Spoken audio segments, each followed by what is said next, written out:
وہ کلی کے بتائے ہوئے حلیے کے عین مطابق تھا۔ اب ہم اس نتیجے پر پہنچ چکے تھے کہ قاتل بمبئی میں رہتا ہے اور قتل بھی بمبئی میں ہی ہوا ہے، اور مقتولہ کی لاش کو ٹھکانے لگانے اور پولیس کی نظروں سے بچنے کے لیے اسے ڈرم کے ذریعے بھرنا گاؤں لایا گیا تھا، یہ جاننے کے لیے کہ یہ ڈرم بمبئی میں کس اسٹاپ سے رکھا گیا تھا۔ گاوڑے نے مہلا بس کنڈکٹر سے ملاقات کی، جس نے اسے بتایا کہ اسے بمبئی میں کری روڈ بس اسٹاپ پر بمبئی مہلا بس کے اوپر رکھا گیا تھا۔ اس معلومات سے قطعی طور پر یہ نتیجہ نکالنا مشکل نہیں تھا کہ اس ڈرم کو لال باغ یا ورلی کے یا ڈیلائل روڈ کے بازار سے خریدا گیا ہے، اور یہ کہ قاتل اسی علاقے کا رہنے والا ہوگا، یعنی بمبئی کا۔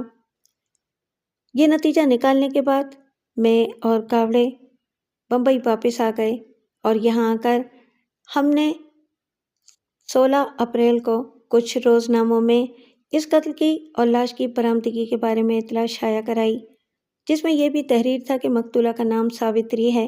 اس کی کلائی پر اس کے نام کے علاوہ سرسوتی کی تصویر بھی کھدی ہوئی تھی۔ عوام اور پڑھنے والوں سے اپیل کی گئی تھی کہ اگر وہ اس حلیے اور نام کی عورت کے بارے میں معلومات رکھتے ہوں تو CID آفس کو فوراً مطلع کریں۔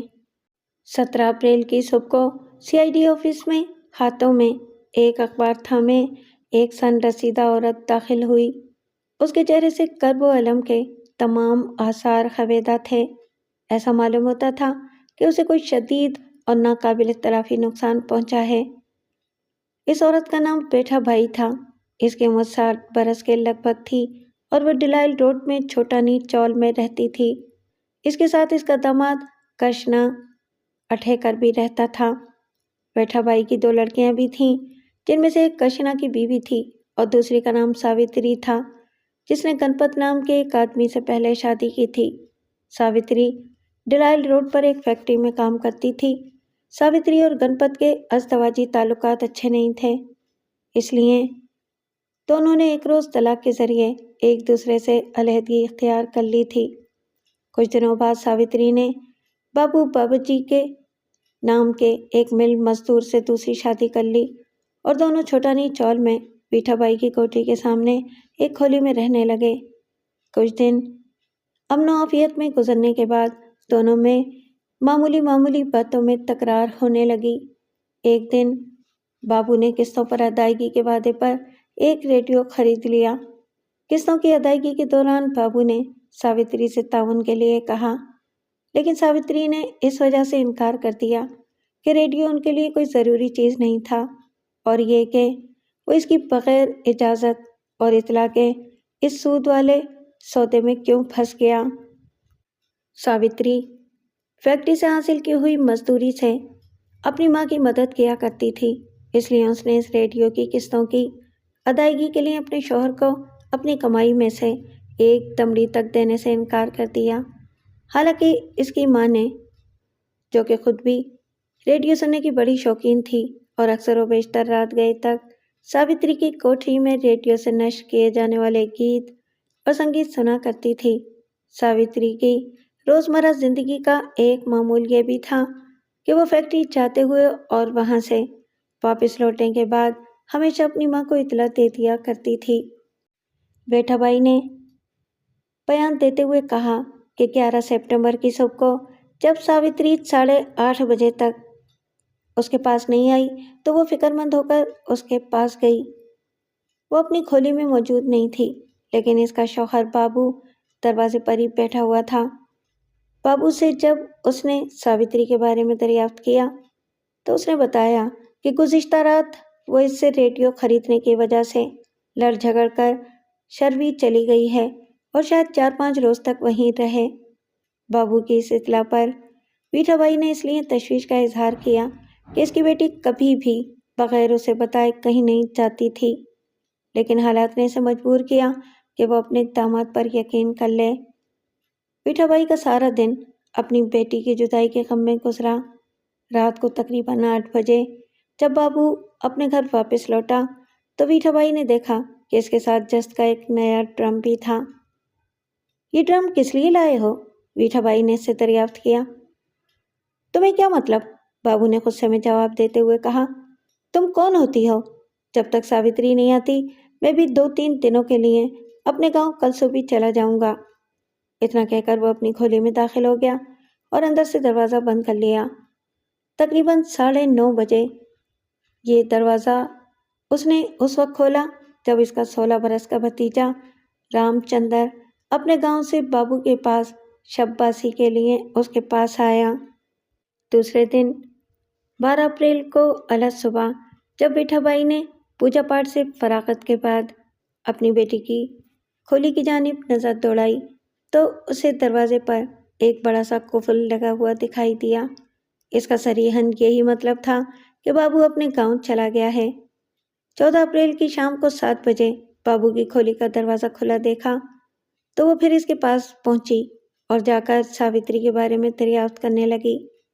ایک بار پھر بابو نے غصے سے بھرپور جواب دیتے ہوئے کہا، بوڑھی عورت کیوں پریشان ہوتی ہے؟ وہ 1-2 روز میں واپس آ جائے گی اور نہیں آئی تو میں خود شروی جا کر اسے اپنے ساتھ لے آؤں گا۔ 16 اپریل کی شام کو اخبار میں اپنی بیٹی کے بارے میں پولیس کا بیان دیکھ کر وہ سمجھ گئی کہ ساوتری کو موت کے گھاٹ اتار دیا گیا ہے۔ ہمیں مذکورہ بالا بیان دے کر ضعیف عورت زاروں قطار رونے لگی اور اپنی بیٹی کو یاد کرتے ہوئے اپنا سینہ کوٹنے لگی۔ میں نے ویٹھا بائی کو تسلی دلاسا دیا اور اسے کہا کہ ساوتری کے قاتل کو گرفتار کر کے کڑی سے کڑی سزا دلاؤں گا۔ اس تفتیش کے دوران ASI گاوڑے بھی موجود تھا۔ ہم نے ویٹھا بائی سے بابو کا حلیہ دریافت کیا جو کہ وہی حلیہ نکلا جو ہمیں کلی سر مقدم اور سیتا رام وغیرہ نے بتایا تھا۔ اب میں نے فیصلہ کیا کہ بابو کو گرفتار کر لیا جائے کیونکہ اب اس کے خلاف کافی شہادتیں موجود تھیں۔ چنانچہ میں اور ASI اس کی کھولی پر پہنچے تو بابو اپنی کھولی میں نہیں تھا اور نہ ہی گولڈ مہر ملز میں تھا جہاں وہ کام کیا کرتا تھا۔ مذکورہ بالا میل میں جب ہم تفتیش کے لیے گئے تو ہمیں معلوم ہوا کہ بابو کا ایک بھائی شیلر بھی وہاں کام کرتا ہے۔ ہم نے اس سے بابو کے بارے میں معلوم کیا تو اس نے بتایا کہ وہ 11 اپریل سے 16 اپریل تک چھٹی لینے کے باوجود بھی اپنی مزدوری پر واپس نہیں لوٹا ہے۔ شاید وہ بنا گاؤں کے پاس اپنے آبائی موضع جیت پور گیا ہوا ہے۔ شیلر نے یہ بھی بتایا کہ اس کا بھتیجا رام چندر جو لال باغ میں رہتا ہے بابو کے متعلق پوری معلومات فراہم کر سکتا ہے۔ اب کیس کی تمام کڑیاں ملتی جا رہی تھیں۔ ہم نے کانسٹیبل ونائک کو بھیج کر رام چندر کو بلوایا اور اسے کڑی پوچھ تاچھ کی کیونکہ ویٹھا بائی ہمیں پہلے ہی بتا چکی تھی کہ 11 اپریل کی رات کو تقریباً 9:10 بجے کے قریب رام چندر بابو کی کھولی میں رات بسر کرنے کے لیے آیا تھا اور اسی رات کے بعد سے بابو اپنی کھولی سے غائب ہو کر 14 اپریل کی شام کو واپس لوٹا تھا۔ رام چندر نے ایسا چونکا دینے والا بیان دیا جو بابو کے تابوت میں آخری کیل ثابت ہوا۔ اس نے بتایا کہ پہلے تو اس کے چچا نے خلاف معمول اس کی شباشی کو اچھی نظر سے نہیں دیکھا لیکن بدرجۂ مجبوری اسے سونے کی اجازت دی۔ نیز شب کو کچھ شور و غل سن کر وہ جاگ اٹھا۔ اس نے دیکھا کہ بابو سڑی ہوئی مچھلیوں کو ڈرم میں رکھ رہا ہے۔ بظاہر وہ سوتا رہا لیکن کنکھیوں سے اس نے دیکھا کہ بابو نے مچھلیاں رکھ کر اس ڈرم کا ڈھکن مضبوطی سے لگا دیا اور اس کے بعد ایک کونے میں رکھے ہوئے گوبر کو اس نے فرش پر لیپنا شروع کر دیا۔ اسی دوران اس کو فرش پر خون کے دھبے دکھائی دیے جن پر بابو گوبر مل رہا تھا۔ صبح تقریباً 5 بجے بابو نے رام چندر کو جگایا اور اس سے کہا، میں گاؤں جا رہا ہوں، کھولی بند کر کے چابی ساتھ لے جاؤں گا اس لیے اب تم بھی یہاں سے چلے جاؤ۔ 18 اپریل کو میں اور ASI گاوڑے بابو کی کھولی پر پہنچے اور اس کا مقفل دروازہ کھول کر ہم نے اس کی تلاشی لینا شروع کر دی۔ ہمارے ساتھ علاقے کا سرپنچ بھی تھا۔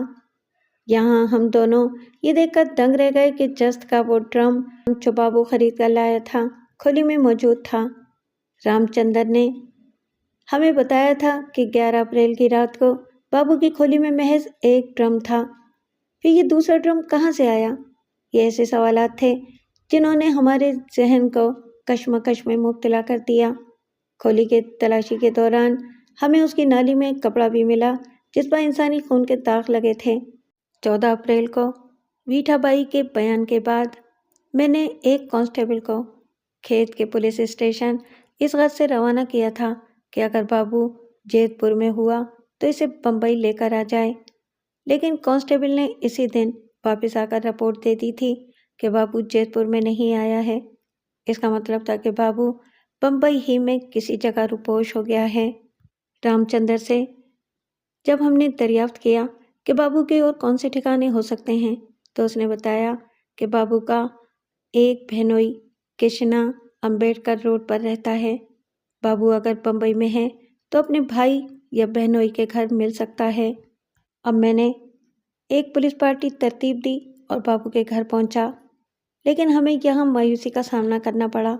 پھر ہم نے فیصلہ کیا کہ اب بابو کے بہنوئی کے گھر ریڈ کیا جائے۔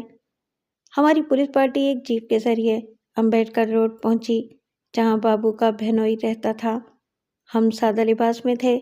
میں نے ایک کانسٹیبل کو دروازہ بجانے کے لیے بھیجا اور اسے یہ سمجھا دیا کہ وہ دروازے پر آنے والے سے بابو کے بارے میں پوچھے۔ اس نے دروازے پر دستک دی اور ایک عورت نے دروازہ کھولا۔ بعد ازاں پوچھنے پر معلوم ہوا کہ وہ بابو کی بہن تھی۔ اس نے بابو کے بارے میں پوچھنے پر مکمل لا علمی کا اظہار کیا، لیکن پاس ہی کھڑی ہوئی بابو کی بھانجی نے کہا، ماں، بابو ماما سامنے سڑک کے کنارے سو رہے ہیں۔ سب انسپکٹر گاوڑے کو میں نے لڑکی کے ساتھ روانہ کر دیا کہ وہ جا کر دیکھے اور اگر وہاں بابو موجود ہے تو اسے گرفتار کر کے لے آئے۔ واقعی بابو چترا سینما کے نزدیک ایک موٹر کار کی دکان کے سینے پر سو رہا تھا۔ گاوڑے نے اسی جگہ کے فوراً ہتھکڑی لگا دی اور پھر ہم اسے گرفتار کر کے تھانے لے کر آ گئے۔ اس اچانک گرفتاری نے اس کے ہوش و حواس ٹھکانے لگا دیے تھے۔ کچھ دیر تک تو وہ اپنی معصومیت اور بے گناہی کے دلائل دیتا رہا، لیکن کڑی پوچھ تاچھ کے نتیجے میں آخرکار اس نے جرم کا اقبال کر لیا، کیونکہ ہم نے اس کے اس خونی کارنامے کی جو تصویر اس کے سامنے کھینچی وہ بابو کے بقول لفظ بر لفظ حقیقت آمیز تھی۔ میں نے بابو کو ساوتری کا قاتل ثابت کرنے کے لیے تمام ثبوت اور جملہ شہادتیں عدالت کے سامنے پیش کر دیں، اور جو عدالت نے فیصلہ دیا وہ کسی کے لیے بھی بعید از قیاس نہیں۔ اسے ساوتری کے قتل کے الزام میں پھانسی کی سزا سنا دی گئی۔